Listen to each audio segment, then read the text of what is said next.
Seja bem-vindo ao podcast Conexões de Esperança. Este áudio é reprodução de leituras e reflexões diárias matinais de textos de Ellen White, feitas pelo pastor Carlos Alvarenga por videoconferência, através do aplicativo Zoom e transmitidas ao vivo pelo canal Conexões de Esperança no YouTube. Nosso desejo é que sua experiência com Deus seja enriquecida com o que você vai ouvir a seguir.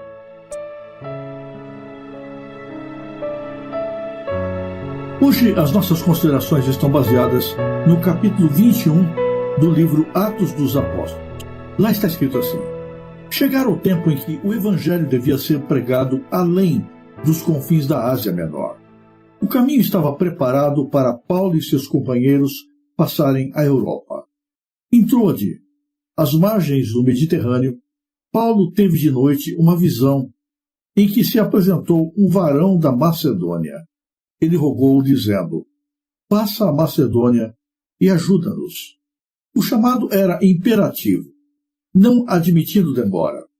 Logo depois desta visão, declara Lucas, procuramos partir para a Macedônia. E navegando de Troade, fomos para Samatrácia, e no dia seguinte para Nápoles, e dali para Filipos, que é a primeira cidade desta parte da Macedônia. E no dia de sábado, continua Lucas, saímos fora das portas para a beira do rio, onde julgávamos ter lugar para a oração. E assentando-nos, falamos às mulheres que ali se juntaram. E uma certa mulher chamada Lídia, vendedora de púrpura da cidade de Tiatira, nos ouvia, e o Senhor lhe abriu o coração. Lídia recebeu a verdade alegremente. Ela e os de sua casa foram convertidos e batizados. E ela insistiu com os apóstolos para que se hospedassem em sua casa. Enquanto os mensageiros da cruz se entregavam à sua obra de ensinar, uma mulher possessa seguia-os clamando: estes homens que nos anunciam o caminho da salvação são servos do Deus Altíssimo. E isso fez ela por muitos dias. Essa mulher era um instrumento especial de Satanás, e por meio de adivinhação, dava muito lucro a seus senhores. As palavras de recomendação proferidas por esta mulher representavam um dano à causa da verdade, distraíam o espírito do povo dos ensinos dos apóstolos e traziam má reputação para o evangelho. Por algum tempo, os apóstolos suportaram essa oposição. Por inspiração do Espírito Santo, Paulo ordenou ao espírito mau que deixasse a mulher. Libertada do espírito mau e restituída ao uso da razão, a mulher preferiu seguir a Cristo. Seus senhores ficaram alarmados por causa de seus lucros. Temendo a influência de um poder que pudesse tão eficazmente deter sua obra, levaram os apóstolos diante dos magistrados com acusação. A multidão se levantou contra os discípulos. Prevaleceu o espírito de tumulto. Rasgando a roupa dos apóstolos, ordenaram que fossem açoitados. E, havendo-lhes dado muitos açoites, os lançaram na prisão. Os apóstolos sofreram extrema tortura, mas não murmuraram.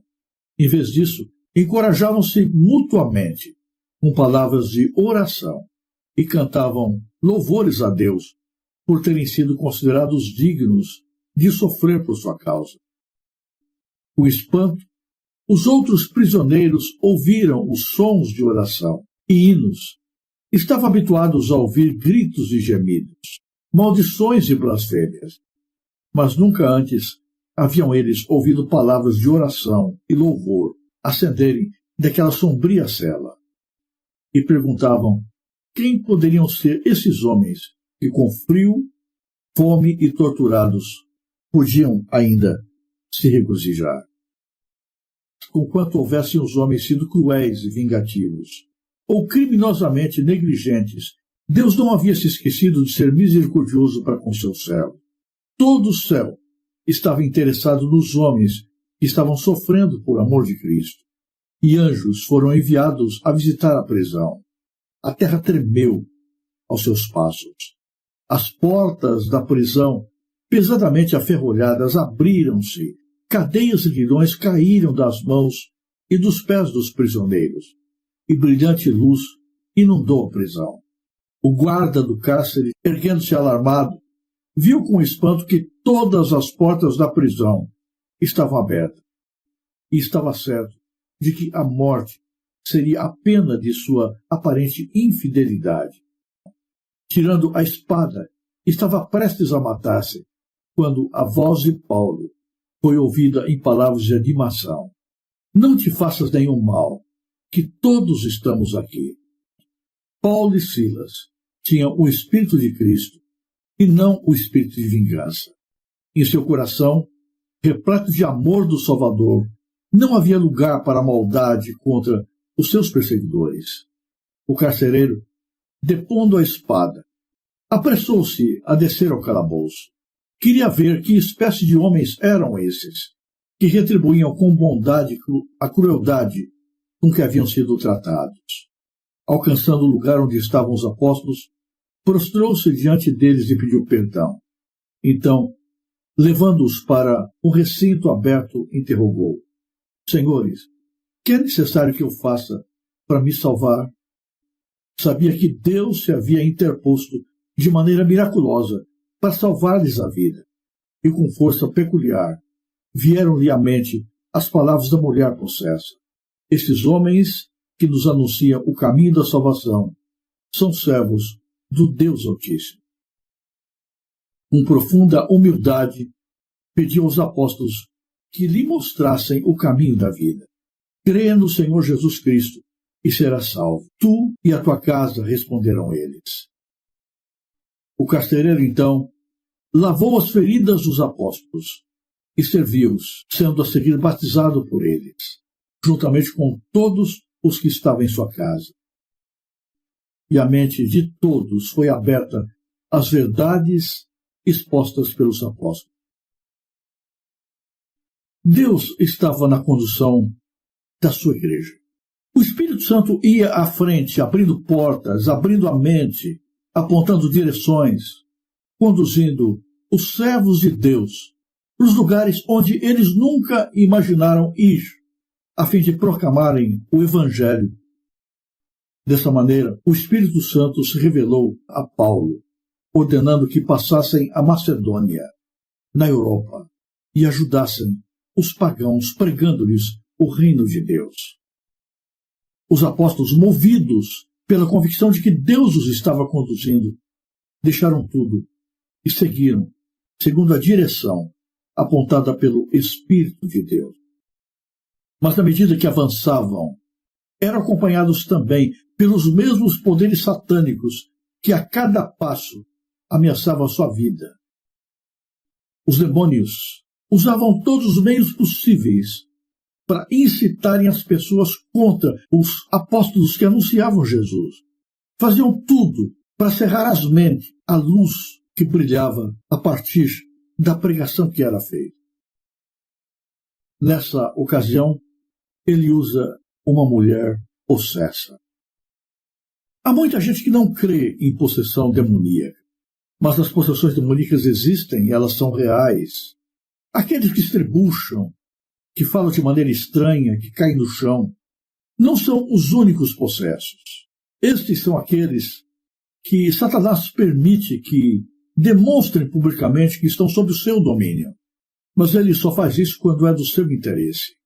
Ele usa essas pessoas a quem ele pode controlar, a fim de neutralizar a influência da graça de Jesus. Cuidado com a influência das pessoas que estão sob o domínio do mal. Há muita gente preocupada em saber o que o demônio diz. Nós não devemos parar para ouvir o demônio. A Bíblia diz que Satanás é mentiroso e pai da mentira. Então aquilo que ele diz não é necessariamente digno de credibilidade. O diabo não tem nada para nos acrescentar. Isso significa que tudo o que ele fala é mentira? Não. Às vezes, quando lhe é conveniente, o diabo diz algumas verdades. Mas diz essas verdades de maneira, no lugar e no tempo impróprios, de tal maneira que, ao invés de ajudarem, atrapalham a obra de Deus, fecham as portas para o Espírito de Deus, impedem as pessoas de enxergar e abrir o coração para a salvação. Nem toda a verdade deve ser dita em todo tempo, em todo lugar, em qualquer momento. Existem verdades que, embora sejam verdades absolutas, é melhor que sejam mantidas em silêncio, porque se forem ditas, provocarão mais males do que bem. Então, cuidado com aquelas pessoas que dizem: eu sou sincero e eu digo aquilo que pensam. Eu não escondo a verdade. Eu falo a verdade sem medo nenhum. Essas pessoas estão enganadas. Nem toda a verdade precisa ser dita em qualquer lugar, em qualquer circunstância. O próprio Jesus disse que havia muitas coisas que ele deveria dizer, mas não poderia falá-las agora, porque não era o tempo. Aquela mulher possessa ia à frente dos apóstolos, anunciando que eles eram servos do Deus Altíssimo e que aquilo que estavam pregando vinha de Deus. Isso aparentemente parecia bom, não é verdade? Só que o diabo dizia isso com outro propósito. Ele queria identificar a pregação dos apóstolos com o mesmo espírito que conduzia a vida da mulher. Ele queria criar preconceitos contra a graça de Jesus que era anunciada. Ele queria fechar as portas dos corações contra a graça de Jesus. Mais do que isso, ele queria incitar os discípulos contra a mulher, colocar o povo da cidade contra os pregadores. Os discípulos, por algum tempo, não fizeram nada, mas depois, entendendo que a situação não podia permanecer assim, eles expulsaram o demônio em nome de Jesus. E a mulher voltou à sua normalidade, aceitou Jesus e passou a seguir os apóstolos. Isso era um problema, porque muitas pessoas na cidade ganhavam dinheiro a partir do comportamento da mulher, da sua possessão, daquilo que ela dizia, das revelações que ela fazia. Tendo ela voltado à normalidade e aceitado Jesus, havia caído por terra o seu ganha-pão, e Satanás havia atingido o seu objetivo, que era colocar as pessoas da cidade contra os apóstolos. Se não houvesse tocado no ganho, no bolso, no dinheiro, ele não teria conseguido fazer isso tão facilmente. Mas quando se sentiram roubados no seu ganha-pão, foram até as autoridades e as incitaram contra os pregadores. E eles foram presos, cruelmente açoitados e lançados numa prisão, colocados no tronco. Mas eles, mesmo no meio do sofrimento, não lamentaram, não choraram, não brigaram, não reclamaram de Deus. Não saíram por aí dizendo que Deus os havia abandonado, que Deus havia se esquecido deles. Não. Eles estavam sofrendo, estava doendo. Mas mesmo assim, mesmo no meio da dor, eles louvavam a Deus, porque entendiam que estavam no meio do grande conflito e era para eles motivo de alegria estar do lado do Senhor. Deus não abandonou os seus servos. E no meio da noite Deus enviou o seu anjo. Com a chegada do anjo houve um poderoso terremoto. As paredes caíram, as portas se abriram. O carcereiro, homem rude, acostumado à violência, temeu pela sua própria vida. Certamente seria responsabilizado pela fuga dos prisioneiros. Julgou ser melhor tirar da sua própria vida, mas foi impedido pelos apóstolos que disseram: não faças tal, nós estamos aqui. Ninguém fugiu. Ele conferiu e percebeu que era verdade. Então, admirado, rendeu-se à ação de Deus. Entendeu que aqueles homens verdadeiramente eram servos do Deus Altíssimo e perguntou pela salvação. Resgatou da prisão os apóstolos, cuidou das suas feridas, recebeu a mensagem que eles tinham para ele e a sua casa, foram batizados e o Evangelho de Deus começou a encontrar lugar agora no novo continente. Veja como Deus opera. Deus opera não só quando está tudo bem, não só quando todas as coisas nos são favoráveis, mas muitas vezes Deus opera através de momentos ruins, aparentemente de perda, de sofrimento, para abrir caminhos. Deus opera em todos os momentos, em cada circunstância, segundo a sua vontade. Assim como Deus guiou os caminhos dos apóstolos, Ele também está conosco hoje. Ele ainda nos guia. Ele ainda espera de nós fidelidade na proclamação da graça de Jesus. Ele ainda repete as palavras de Jesus aos nossos ouvidos, dizendo que Jesus está conosco todos os dias, até a consumação do século.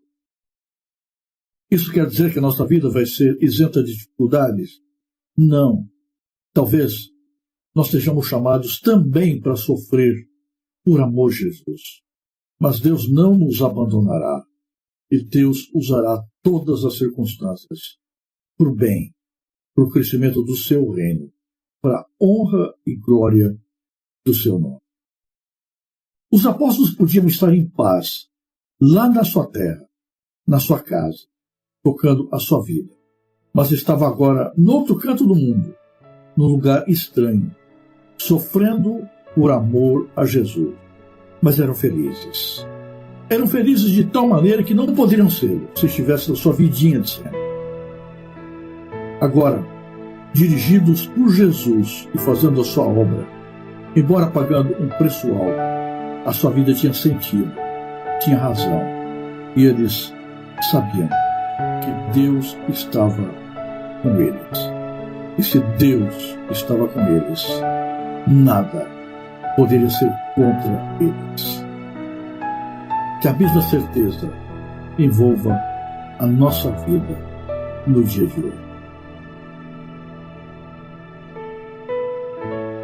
Se você apreciou este áudio, inscreva-se no canal para continuar conosco nesta jornada de crescimento espiritual. E se puder, não se esqueça de compartilhar com outras pessoas.